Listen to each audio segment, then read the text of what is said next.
जब आप उस कलाम के साथ मैच करोगे अपने आप को, तो तब ये पूरा होता है। हालेलुया। मेरे साथ एक और हवाला निकाले,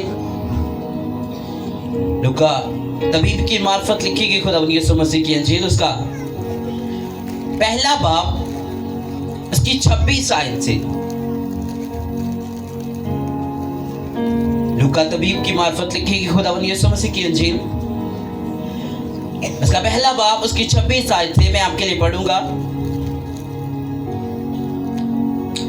छठे महीने में जब्राइल फरिश्ता खुदा की तरफ से गलील के एक शहर में जिसका नाम नासरत था, एक कंवारी के पास भेजा गया, जिसकी मंगनी दाऊद के घराने के एक मर्द यूसुफ नाम से हुई थी, और उस कंवारी का नाम मरियम था।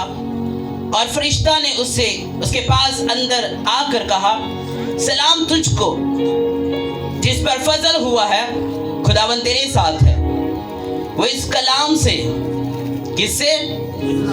इस कलाम से, वो इस कलाम से बहुत घबरा गई और सोचने लगी कि ये कैसा सलाम है। फरिश्ता ने उससे कहा, ऐ मरियम खौफ ना कर, क्योंकि खुदा की तरफ से तुझ पर फजल हुआ है, और देख तू हामला होगी और तेरे बेटा होगा, उसका नाम यीशु रखना।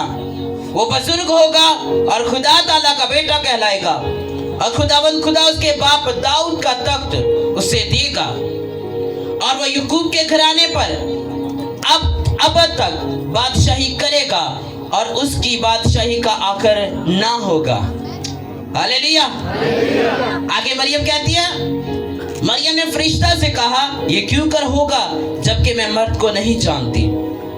फरिश्ता ने जवाब में उसे कहा कि रूह कुद्दस तुझ पर नाजिल होगा, और खुदा ताला की कुदरत तुझ पर साया डालेगी, और इस सबब से वो मालूद मुकद्दस खुदा का बेटा कहलाएगा। आमीन। हालेलुया। हालेलुया।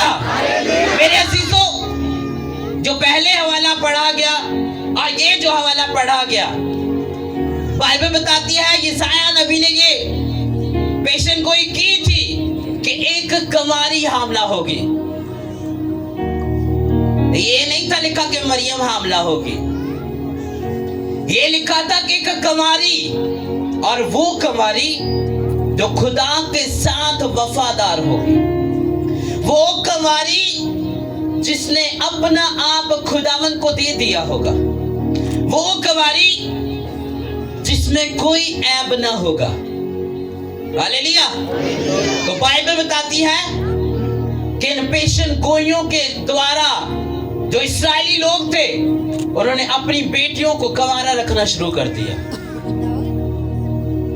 हम देखते हैं मलका आस्तर, उसकी शादी नहीं थी हुई, वो कंवारी थी, और खुदा के साथ और अपनी फैमिली के साथ वफादार थी। खुदा के डर में, अपनी फैमिली के डर में रहती थी। क्यों? क्योंकि वो बाइबल के उन वचनों को, उन प्रोफेसीज को जानती थी, उन पेशन गोइयों से वो वाकिफ थी, इसीलिए वो कंवारी रही। लेकिन खुदा के मंसूबे और होते हैं। वो कंवारी भी थी और खुदा के साथ और अपनी फैमिली के साथ वफादार थी, इसलिए वो मलका बन पाई। हालेलुया। हालेलुया। खुदा को वो बंदा चाहिए जो अवेलेबल हो उस वक्त, और वो एक मलका होने के लिए अवेलेबल थी। इसलिए खुदा ने हर एक की जिंदगी में एक बड़ा प्लान रखा हुआ है। इसी तरह ये मरियम भी थी। जब इसके पास गुड न्यूज इसको मिली, फरिश्ता ने कहा, जब उसे ब्लेस किया, उसे ग्रीटिंग दी, तो बाइबल कहती है कि वो डर गई। सलाम तो नहीं सी डरी, कलाम तो डरी सी। हालेलुया। और कलाम क्या था? यही था कि तू बेबी को पैदा करेगी। इस चीज से वो डर गई थी कि ये कैसे हो सकता है, बेबी कैसे पैदा हो सकता है जबकि मैं किसी मर्द को नहीं जानती। तो की ख्याल होना फादर मर्द नहीं सी, या कोई रिश्तेदार दे विच मर्द नहीं सी। ये क्यों क्या मैं मर्द को नहीं जानती? मर्द को ना जानने का मतलब उसका कोई रिलेशनशिप नहीं था, कोई बॉयफ्रेंड नहीं था, कोई ऐसा आंख भटका नहीं था। इससे उसने कहा हाँ ये तो मैंने सुना है, एक कुंवारी हामला होगी, लेकिन मैं किसी मर्द को नहीं जानती हूँ। तो फिर वो गुड न्यूज मिली उसको जो हेवन से थी। Hallelujah, hallelujah. मरियम को खुदा ने वो ब्लेस किया, ऐसे कहा कि खुदा की कुदरत से ये होगा, रूह कुद्दस तुझ पर साया डालेगा और तू हामला होगी और वो मालूदे मुकद्दस खुदा का बेटा कहलाएगा। किसका बेटा कहलाएगा? खुदा का बेटा कहलाएगा। खुदा ने वक्त वक्त पर अपने लोगों पर वो कलाम नाजिल किया और ये वो वक्त था और वो एक कुंवारी थी जिसने अपना आप खुदा की हजूरी में दे दिया था और वो पाक थी, बेऐब थी, इसलिए वो जीसस को कंसीव कर पाई। Hallelujah, hallelujah. बिगेस्ट टेस्टिमनी को वो ले पाई जिसका वो वेट कर रही थी। वो बड़े छुटकारे को ले पाई जिसके लिए पूरी दुनिया इंतजार कर रही थी। हालेलुया। आपको नहीं पता कि आपकी फैमिली की डिलीवरेंस कैसे होगी। बाइबल में लिखा खुदा ने हर एक इंसान को अपने लिए पैदा किया। किसके लिए? अपने लिए, ताकि वो उसकी वर्शिप करे। ईसाई की किताब में लिखा है। लेकिन आजकल इंसान क्या कर रहा है? अपने चक्करों में पड़ा हुआ है। और कोई गल नहीं, खुदा आना भी वेखी जाएगी। सानू पता है खुदा वादिया दा खुदा है, ये हकीकत है। कुछ लोग कहेंगे खुदा आने में पता है साड़ियां मजबूरियां किनियां। आपकी मजबूरियों से बाहर आने के लिए खुदा ने अपना वचन दिया हुआ। हालेलुया। मेरे साथ एक हवाला निकालें। मुकद्दस मत्ती रसूल की मार्फत लिखी गई खुदावंद यीशु मसीह की अंजील, उसका पहला बाब, उसकी 18 से 23 आयत तक। अब यीशु मसीह की पैदाइश इस तरह हुई कि जब उसकी माँ मरियम की मंगनी यूसुफ के साथ हो गई तो उनके इकट्ठे होने से पहले वो रूहुल कुद्स की कुदरत से हामला पाई गई। बस उसके शौहर यूसुफ ने जो रास्तबाज था और उसे बदनाम करना नहीं चाहता था, उसे चुपके से छोड़ देने का इरादा किया। वो इन बातों को सोच ही रहा था कि खुदावंद के फरिश्ता ने उसे ख्वाब में दिखाई देकर कहा, ऐ यूसुफ इब्ने दाऊद, अपनी बीवी मरियम को अपने हाथ ले आने से ना डर, क्योंकि जो उसके पेट में है वो रूहुल कुद्स की कुदरत से है। उसके बेटा होगा और तो उसका नाम यस्सु रखना, क्योंकि वही अपने लोगों को उनके गुनाहों से निजात देगा। ये सब कुछ इसलिए हुआ कि जो खुदावंद ने नबी की मार्फत कहा था वो पूरा हो कि देखो एक कुंवारी हामला होगी और बेटा जनेगी और उसका नाम इमैनुएल रखेंगे, जिसका तर्जमा है खुदा हमारे साथ। आमीन, आमीन, हालेलुया। यहाँ पे उसके माइंड को चेंज करने की कोशिश की गई। अच्छा लेते मंगनी हुई है क्योंकि वो कारपेंटर था और बहुत सारी चीजें और बहुत सारे लोग भी उसके इर्द गिर्द थे। कभी कभी हमारे जो इर्द गिर्द के लोग होते हैं उनकी वजह से हम बढ़ नहीं पाते हैं, उनकी वजह से हम उन चीजों को ले नहीं पाते हैं। ऐसा ही कोई शक यूसुफ के दिमाग में भी आया। अच्छा है तो बदनामी है ये, हले तो साडा विआह भी नहीं होया और मंगनी का मतलब आधी शादी, मतलब आधी शादी उनकी हो चुकी थी। तो लेकिन उसने कहा कि वो भी रास्तबाज था, उसकी इंसल्ट नहीं था करना चाहता, उसे बदनाम नहीं था करना चाहता। कहता ऐसे में चुपके से उसको छोड़ दूंगा, उसकी भी इज्जत कायम रहे और मेरा भी जो बिजनेस है या जो मेरा कारोबार है या जिस वजह से मैं ब्लेस हूं यही कहीं खराब ना हो जाए, मेरा इमेज खराब ना हो जाए। लेकिन बाइबल कहती है जब ऐसा उसके माइंड में आया कुछ, खुदा ने अपना फरिश्ता भेजा फिर उसके लिए। हालेलुया। मैंने बहुत बार ऐसे लोगों को देखा है कि वो बढ़ना तो चाहते हैं लेकिन वो बढ़ नहीं पाते हैं। उनके डिसीजन कभी कभी इस तरह के रॉन्ग होते हैं। अगर उन्हें कोई सलाह दे तो कहेंगे नहीं नैनू के पता है। ऐसी शायद कुछ सलाहें यूसुफ को भी मिल रही होंगी। वो भाई वो तेरी मंगेतर जड़ी वो तो ब्लेस हुई है, ऐ तो मेरी बदनामी है, खानदान की बदनामी है। शायद ऐसा कुछ कहा होगा लोगों ने, लेकिन बाइबल कहती है कि उसे चुपके से उन्होंने रिश्तेदार ने गल की। हाँ हुण फिर दसो की करना चाहिए। उसे क्या किया? चुपके से छोड़ने का इरादा किया, सीक्रेटली। लेकिन बाइबल कहती है खुदा ने फिर सीक्रेटली दूत को भेजा था। Hallelujah, hallelujah. और तब जब दूत उसके पास आया उसकी लाइफ भी चेंज हो गई थी, उसकी सोच भी चेंज हो गई थी। हालेलुया। फरिश्तों का मतलब अगर आप इसको ग्रीक में पढ़ो, इसका मतलब मैसेंजर, पास्टर्स। बहुत सारे दूत खुदा कभी कभी आपके पास भी भेजता है, कोई पास्टर के रूप में, किसी मैसेंजर के रूप में आपके पास भेजता है। लेकिन ताड़ी सी कईयां दी सुरी ਜਿਹੜੀ ਨਾ ਉੱਥੇ ਅਟਕੀ ਹੁੰਦੀ। ਨਹੀਂ ਯਾਰ ਤੁਸੀਂ ਬਹੁਤੇ ਸਿਆਣੇ ਜੇ, ਅਸੀਂ ਹੁਣ ਆਪਣੇ ਬੱਚੇ ਦੀ ਜ਼ਿੰਦਗੀ ਖਰਾਬ ਕਰ ਲਈਏ। तो जब वो रॉन्ग डिसीजन लेते हैं बाद फिर लाइन च लगे होंगे भाई साहब दुआ करना, गलती होगी वो तो मनी नहीं।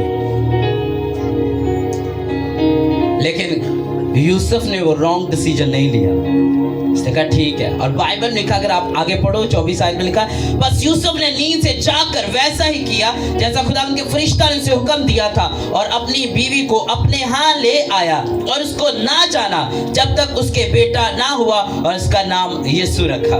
हालेलुया। ना जानने का मतलब कोई रिलेशनशिप नहीं बनाया, उसे किसी भी तरह का उसको टच नहीं किया, मतलब ना जाना। क्योंकि जब दूत फरिश्ता उसके पास आया उसकी पूरी सोच चेंज हो गई थी, पूरी सोल चेंज हो गई थी। हालेलुया। क्योंकि जब आपकी लाइफ में गुड न्यूज आती है आपके हालात चेंज होते हैं, आपकी सिचुएशन चेंज हो जाती है। तो अगर आप राइट डिसीजन नहीं लेते तो वही आपकी लाइफ नरक बन जाती है। अगर किसी ने कहा ना कि मैं जी आ करा देना चर्च दे विच, ओते की जरूरत है की? आपके अंदर से आवाज आ रही है कि ये काम होना चाहिए, वो छट उधर की पे आए। लेकिन आपको नहीं पता कि आपका बड़ा छुटकारा कहां पर है। चाहे दरी बिछाने में है, चाहे टेंट लगाने में, कोई भी खिदमत क्यों नहीं है, आपको नहीं पता आपका छुटकारा किस में है। Hallelujah, hallelujah. तो बाइबल बताती फिर जब बेबी डिलीवर हो गया सबसे पहले गुड न्यूज चरवाहों को मिली थी, जिन्हें कोई पूछने वाला भी नहीं था। हालेलुया। जिन्हें कोई पूछता नहीं था जमीन पे, उनके लिए हेमन से पैगाम आ गया कि इनको गुड न्यूज दो। Hallelujah, hallelujah. इसीलिए यीशु ने कहा मैंने रिजेक्टेड लोगों को चुन लिया है, जिन्हें कोई नहीं ना समझता। अगर आपको लग रहा ना शायद किसी खाते च नहीं आ रहे, डोंट वरी, आप यूनिक हो खुदा की नजर में, आप बहुत कीमती हो। शायद उन चरवाहन लगता है सानू किने पूछना है।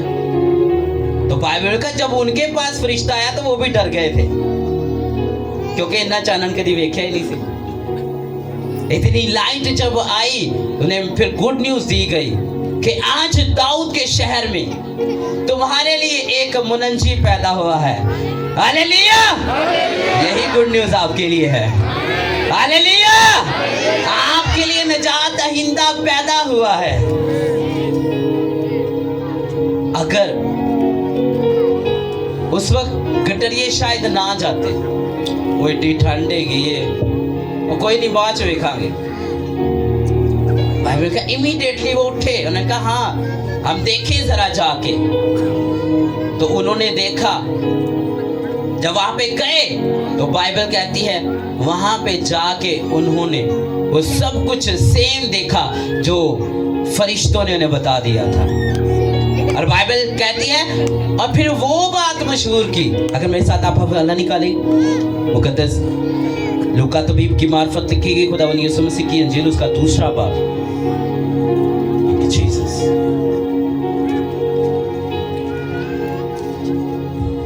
जीसस 2 बाब और उसकी 16 इसे मैं पढ़ूंगा। बस उन्होंने जल्दी से जाकर मरियम और यूसुफ को देखा और उस बच्चा को चरनी में पड़ा पाया और उन्हें देखकर वो बात जो उस लड़के के हक में उनसे कही गई थी मशहूर की। Hallelujah hallelujah. कौन सी बात? उन्होंने ये बात मशहूर की जो 11 आयत में लिखा है कि आज दाऊद के शहर में तुम्हारे लिए एक मुनज्जी पैदा हुआ है, यानी मसीह खुदावंद, और इसका तुम्हारे लिए ये निशान है कि तुम एक बच्चा को कपड़े में लिपटा और चरनी में पड़ा हुआ पाओगे। हालेलुया। जो उन्होंने गुड न्यूज दी थी, जो उन्हें मिली थी कि वो मुनज्जी खुदा है और वो खुदा का बेटा है, उन्होंने सुनी और जाके मशहूर कर दी। हालेलुया। मैंने कहा खुदावंद वो लोग ढूंढता है, वो लोग देखता है जो अवेलेबल हो, जो तैयार हो उसके काम को करने के लिए, जो तैयार हो उसकी मर्जी को पूरा करने के लिए। फरिश्ते नहीं सी पता कैसी इवेंजलिस्ट बन जावांगे, उन्होंने नहीं सी पता कैसी खुशखबरी सुनावांगे, लेकिन हेवन से उन्हें मुकर्रर कर दिया गया था। हालेलुया। आपको नहीं पता कि आप किस काम के लिए चुने गए हो, लेकिन जब आप गौर करोगे, जब आप खुदावन से कहोगे कि हमें हमारी खिदमत बता, जब आप कहोगे तो आपको फिर बताएगा भी और आपसे करवाएगा भी। Hallelujah hallelujah. इसलिए बाइबल में कहा फिर मजूसियों को हजारों साल पहले ये पेशन गोई कर दी गई थी। तो बाइबल में कहा जब मजूसी वहां पे आए ढूंढते हुए, गडरियों को बाद में मिली थी, वो पहले पहुंच गए थे। और बाइबल कहती है कि उन मजूसियों को हजारों साल पहले बता दिया गया था, उन्होंने तैयारी करना शुरू कर दी थी। हालेलुया। और बाइबल बताती है फिर वो आए वहां पर बैतलहम में। बत्ती 2 बाब बाइबल लिखा है पहली आयत से, जब यीशु हेरोदेस बादशाह के जमाना में यहूदिया के बैतलहम में पैदा हुआ तो देखो कई मजूसी पूरब से यरूशलेम में ये कहते हुए आए, कई मजूसी, यहूदियों का बादशाह जो पैदा हुआ है वो कहाँ है, क्योंकि पूरब में उसका सितारा देखकर हम उसे सजदा करने आए हैं। ये सुनकर हेरोदेस बादशाह और उसके साथ यरूशलेम के सब लोग घबरा गए। वो बादशाह की खबर सुन के ही घबरा गए थे। डरने की जरूरत सी होते आप बादशाह से, वो इसलिए डर गया था कि मेरी कुर्सी जाती रहेगी, मेरा तख्त जाता रहेगा, क्योंकि ये बादशाह जो पैदा हुआ है किसी इंसानों को बनाया हुआ नहीं था, हेवन से खुदा का बेटा था वो। हालेलुया। तो बाइबल कहती वो डर गए। क्यों डर गए? बादशाह दी समझ आती, बाकी लोग दी उन्होंने डरने की जरूरत सी, क्योंकि वो इसीलिए डर गए कि हमारी पोस्टें जाएंगी। क्योंकि ये जो मजूसी लोग थे, इन्हें वाइज मैन भी कहा जाता है, 3 किंग कहा जाता है, और ये किंग मेकर थे, बादशाहों को तख्त पे बादशाहत उनकी बनाते थे और जिसको चाहते थे बादशाही से उतार भी देते थे। ये आम लोग नहीं थे। तो बाइबल बताती है कि कई मजूसी आए। मैंने कहा इन्हें वाइज मैन थ्री किंग भी कहा जाता है। और जब ये वहां पे आए, हमने बचपन से देखा कि जो बादशाह देखो आंदे ने तो उन्होंने धक्का ला के जो मजूसी डरंदे ने, जबकि बाइबल क्या कहती, कौन डरा? बादशाह हेरोदिस डरा, अपनी कुर्सी का डर था। बाइबल कहती जब वो उनके पास गया तो उन्हें पूछा, क्योंकि हर एक खबर बादशाह के पास पहले पहुंचती थी, इसलिए वो बादशाह के पास गए कि जो बादशाह पैदा होने वाला था, जो बादशाह पैदा हुआ है, वो कहां पे है?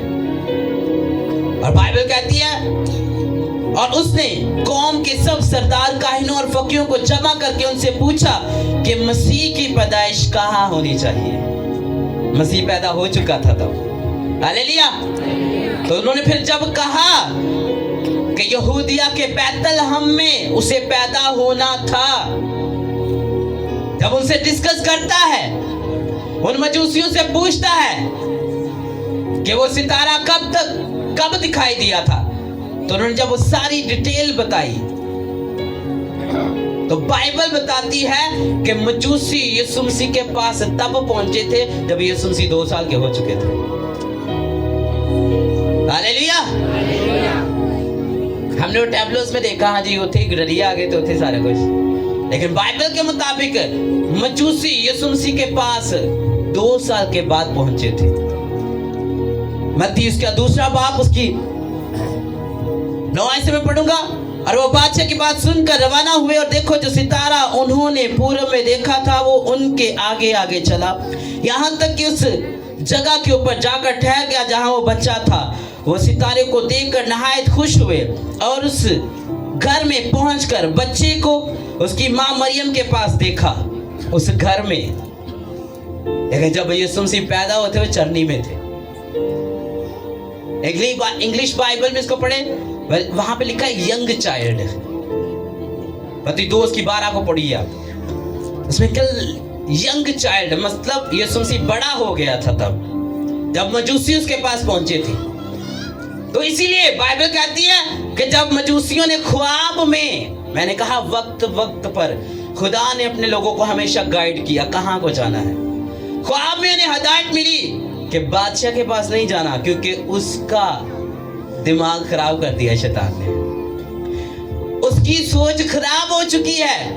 तो बाइबल बताती है फिर जब वो दूसरी राह से अपने मुल्कों में गए, तो ये 3 बादशाह थे जिन्होंने गिफ्ट दिए यीशु मसीह को।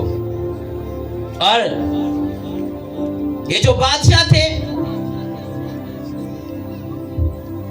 एक हिंदुस्तान का बादशाह था, एक फारस ईरान का बादशाह था, और एक अरब का बादशाह था। अरब के इलाके से ये बादशाह था। और जो 3 वाइज मैन थे, जो 3 बादशाह मजूसी जो आए थे, उनमें एक का नाम गास्पर था, जो लोबान लेके आया था यीशु मसीह के लिए। और ये हिंदुस्तान से आया था, जो हिंदुस्तान से आया था उसने यीशु मसीह को लोबान दिया था।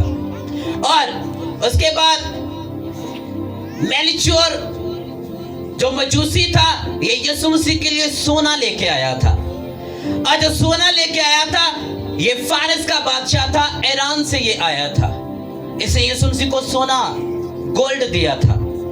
और एक बादशाह जो था बेलतसर जो बादशाह था, ये अरब के इलाके से आया था, इसने यीशु मसीह को मोहर दिया था। और ये सारी चीजें पेशन गोइयों के जरिया यीशु मसीह तक ये पूरी हुई थी।